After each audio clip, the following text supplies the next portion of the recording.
Mary Marshall is a wellness coach and has been practicing nursing for over 35 years. She happens to be my coach as I work to improve my health overall.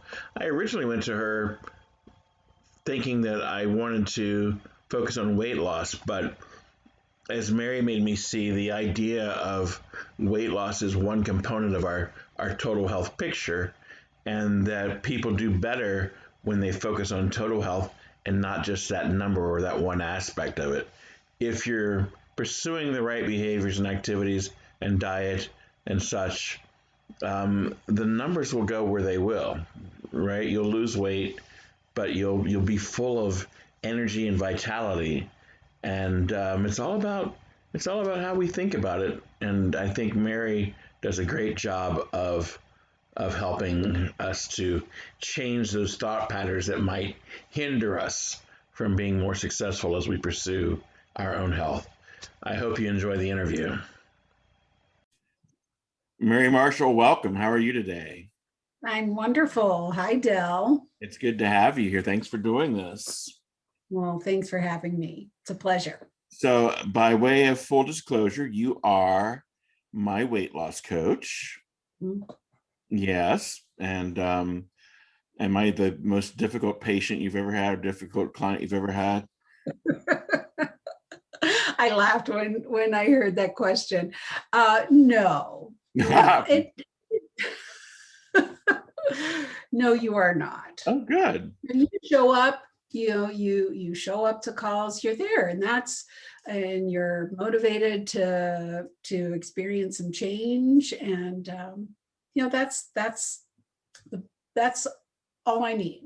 That's all you need. Wow. Okay. I'll take that. So you started off your career as a nurse. Mm-hmm. How did you Yes. go from being a nurse to being a health coach? What was that transition like? Well, I was a nurse. I'm still a nurse. You're kind of like once a nurse, always a nurse, really. And I had to do the math today. It'll be 36 years next month. Wow. That I graduated college. Yeah. And I loved nursing. I think it's just such a wonderful profession. But actually, I got into coaching, became a coach while I was still a nurse. Okay. I was doing workplace wellness, community health and wellness. So really working a lot on the prevention end of things. So coaching kind of became a tool I used. We would go to workplaces, do health risk assessments, and then coach employees. And so I really was, and kind of after seeing people a couple of years, it's like, gosh, I really want to help people get more traction, get more progress, and sustain that. And so I got certified as a coach. And then when I found, and really in my job there, as a nurse and doing that work, I was just looking, always kind of looking for resources and education and information. And I found, actually via Forks Over Knives, found Wellness Forum, and had a conversation with Pam Popper, the founder of and CEO of Wellness Forum, and joined, and eventually took classes, and really through what I learned there, I kind of shifted my paradigm around healthcare so that the new paradigm didn't really fit in with the old paradigm. And so now I'm in practice for myself as a coach and concierge. But you had said that you had started, was there a wellness component to your nursing job that the hospital you worked at or whatever facility you worked at incorporated into your work? In other words, was prevention a part of your work in a hospital setting?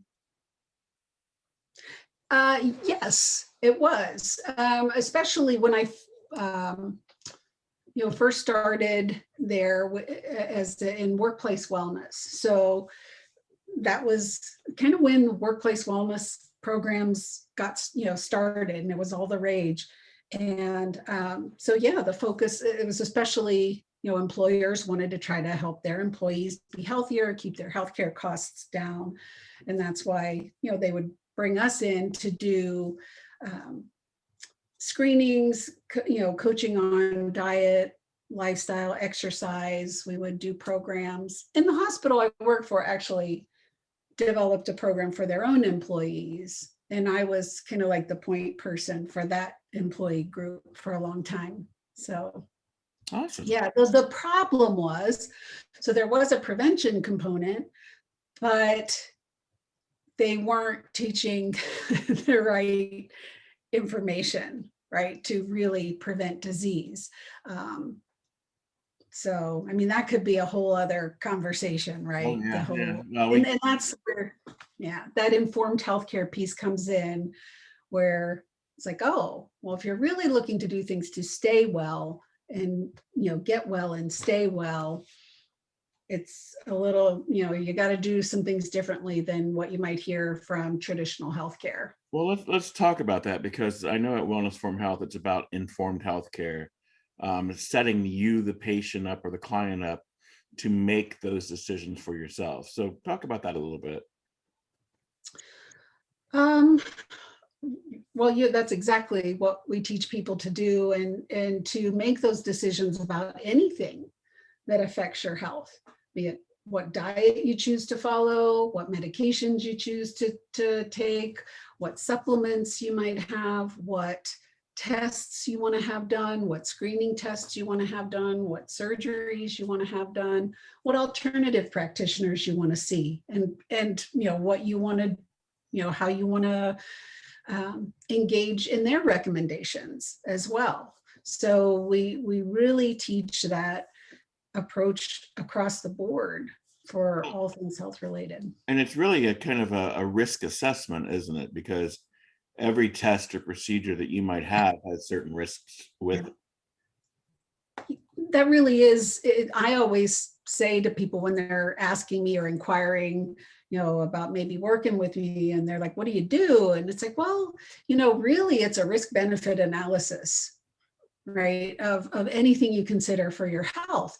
And in terms of, risk can be just like risk of harm, or how much does it cost in dollars? How much does it cost in time? How much of your energy does it cost, right? How much does it, how much of a risk is it for someone like you, right? So some things are studied or evaluated for, a perfect population. Maybe that's not you. Yeah. The most challenging part, I think, about informed healthcare for the client is actually feeling confident enough to have a difficult conversation with your healthcare provider, because doctors, as we know, aren't always on board with a different way of thinking, right? Right. And you are exactly right, Del. That's a struggle for so many people. And we practice that, that's something we will practice. Like, let's role play here, right? What are you going to say? I'll be the doctor, you be you. And, but it is true. And, that we help people with that confidence piece, one by, role playing and stuff like that, but also just by the sheer amount of information and education you get as a member, right?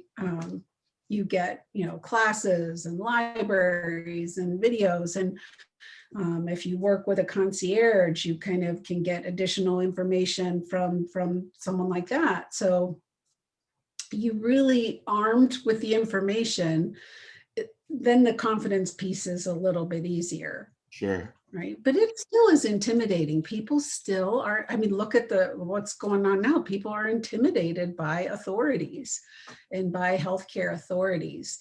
And it's, we have this impression that it's so complex that we can't possibly understand. And I think really the sad part is the human body. We are incredibly complex, yet what we need is pretty simple.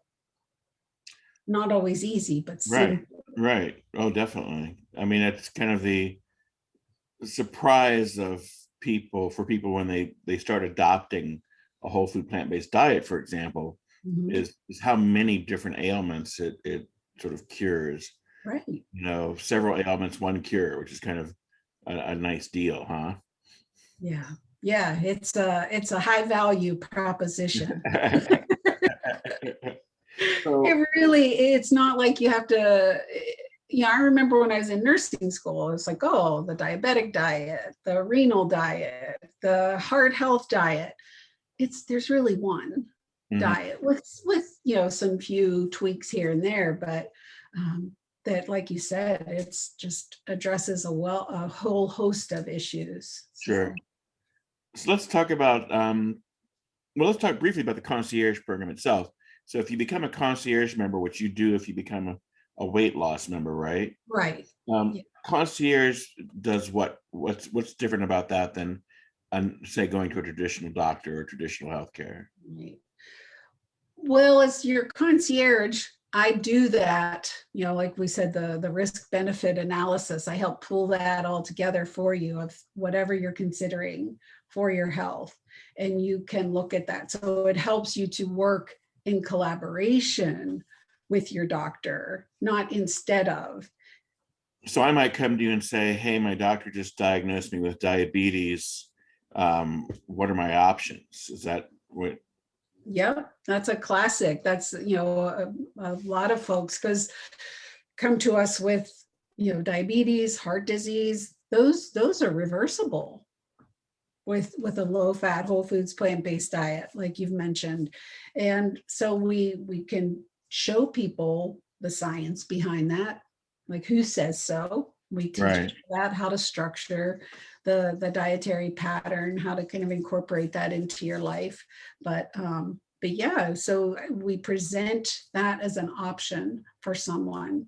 And as the decision is always the clients. It's always, you have to make that choice, that decision, and take that responsibility.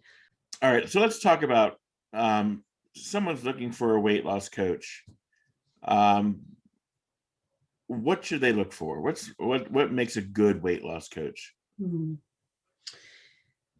Well, interestingly enough, I think one of the things that makes a good weight loss coach, and you probably will recognize this because we work together, but is someone whose focus is not on weight, but on you, on your health, on your well-being, on your self-care.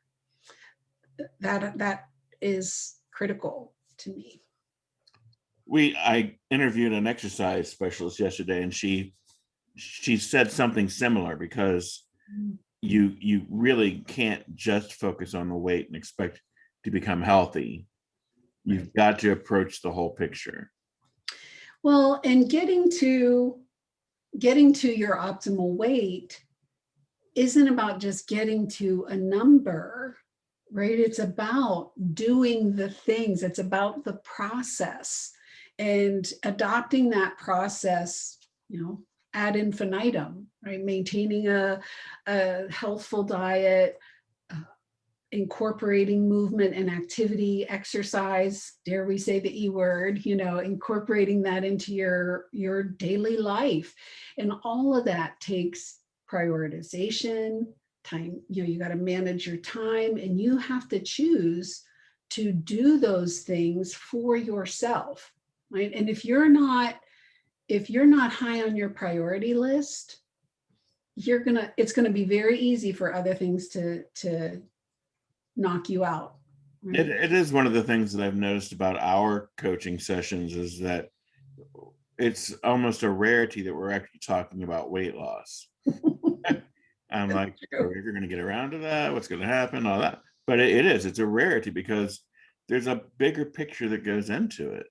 Mhm. Time management is such a crucial thing.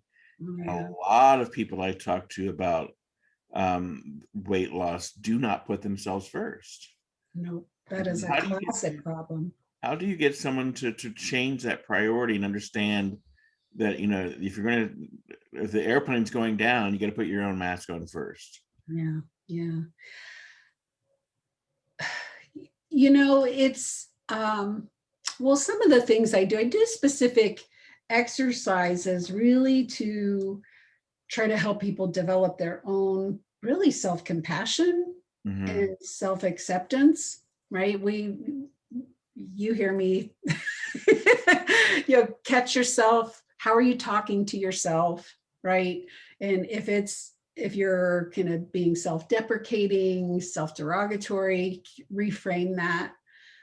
What stories are you telling yourself about how you can't do something, or how you always do this, or, my pattern is this.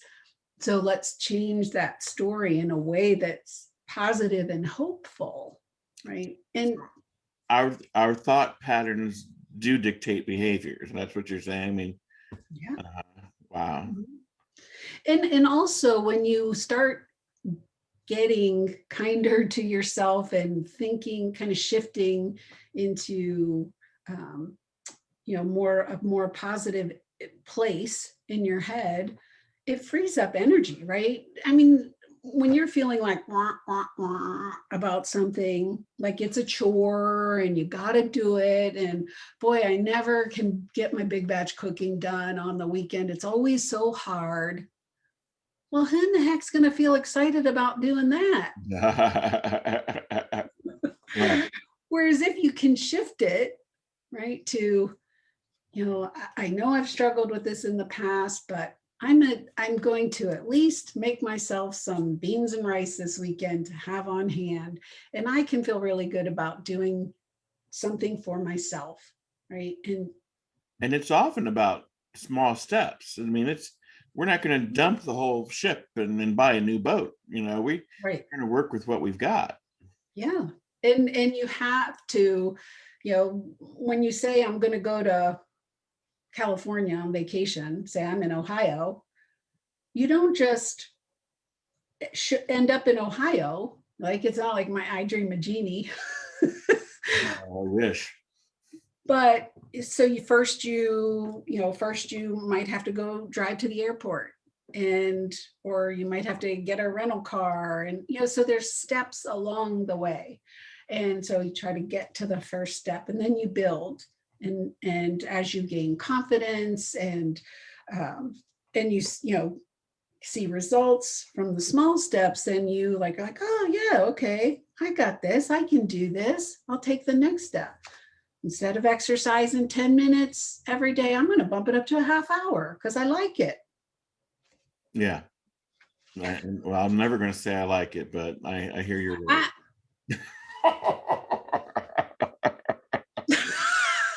I just got busted in an interview. Sure did. And I take that back. I was just talking to this exercise person yesterday about the exercises that I used to do that I really liked. So I was going to say, you've talked to me about that. So that's a kind of a falsehood you're perpetuating in your head. Busted. Oh, wow. Well, and let's talk about that. I'm 60 years old. I've got a lifetime of thought training program going on in this head. I mean, do we focus on 60 years of history, or is this just about today? No, you don't have to kind of focus on the past. You focus on now, and kind of creating momentum and energy to move forward. So that's the beauty of it. And not that there aren't some people who maybe have traumas or things that they need help with that are in their past, but you can still change your thought patterns to move yourself forward, for sure. So, and that's, thank goodness, right? So that power of positive thinking means something. It truly does. And we have something, our brains are, you've heard, it's a popular term these days, neuroplasticity, right? Mm-hmm. So the brain can change. Those 60 years of patterns can still change. So when a person comes to you and wants to hire your services, what's that look like in the beginning? In other words, do they Well, generally we'll have just a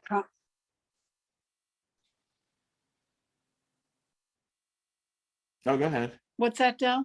Oh, go ahead. Oh, yeah, generally we'll just have a little conversation first, just so I can explain to them, sort of my philosophy around weight loss and how I approach that, and that we focus on health and well-being, and kind of the weight will, the weight will fall where it optimally will when you take care of yourself, right, and everything else. And so I work in, like you said, in conjunction with Wellness Forum Health. So we take a look at any health issues going on, and people get kind of get some basic information about the optimal diet, about through forum class about how to structure a based diet, style habits, exercise and such. And then they work with me as their coach to sort of set a vision for themselves, what they really want, right? Because we really don't want a number on a scale, right? There's something we want, with something that number represents, whether it's ease of moving through life and doing things we love to do, and visiting and travel and opportunities and such. So we really try to tap into that. In terms of the work of it, there's self-awareness first, like journaling, and not just food journaling. Sometimes I'll have people really try to pay attention to their self-talk, right? How are they talking to themselves, or how they're spending their time? It really depends on what their concerns are. And so we do that visioning, we do that self-awareness, and then we shift into goal setting. And really we try to just look at, you choose as a client, when we meet, usually it's like, okay, what is it that you want to kind of work on for this next period of time until we chat again? It's been an enlightening process for me. And I knew that the brain, that we could change our thought patterns, but it really has helped me to have someone to sort of push me back into my lane every week. I find that well, because I'm a raging Pisces. I wander off on a tangent, and it might be days or weeks before I come back to thinking about what I'm supposed to be focused on again. So I find it very helpful for me for that reason, especially knowing that every week. Yeah, and I find. As I said, and I find that people can. Go ahead. I'm sorry. It's just that there's a little glitchiness on the phone compared to when we were on the computer. But yeah, folks really appreciate that. And it's not just accountability. It's, I think, like you said, just some like, hey, remember where you wanted to go? Come on back over here. Mm-hmm. Because life is so full of distraction and legitimate distraction. So being reminded of, what you want, what you signed up for, what you committed to for yourself is helpful. Yeah, awesome. Well, I thank you for the work that we've done together, and I thank you for the work that you do. I think it's good stuff, and hopefully people will take advantage of it. I think it's an amazing service. Mary? Well, I enjoy our time. We always have fun, don't we? Yeah, we're a little bit of fun. So thank you, Del. Yeah, thank you. And how can I put your website up here for people to find you? Absolutely. All right. Absolutely. All And right. people can email me as well. All right, I'll add your email then to it, and all the best to you. So I'll talk to you. I know I'll talk to you soon, won't I? Yes, you will. You better. No. All right, thank you. Thank you so much, Del. Have a good You have day. a great weekend. You too.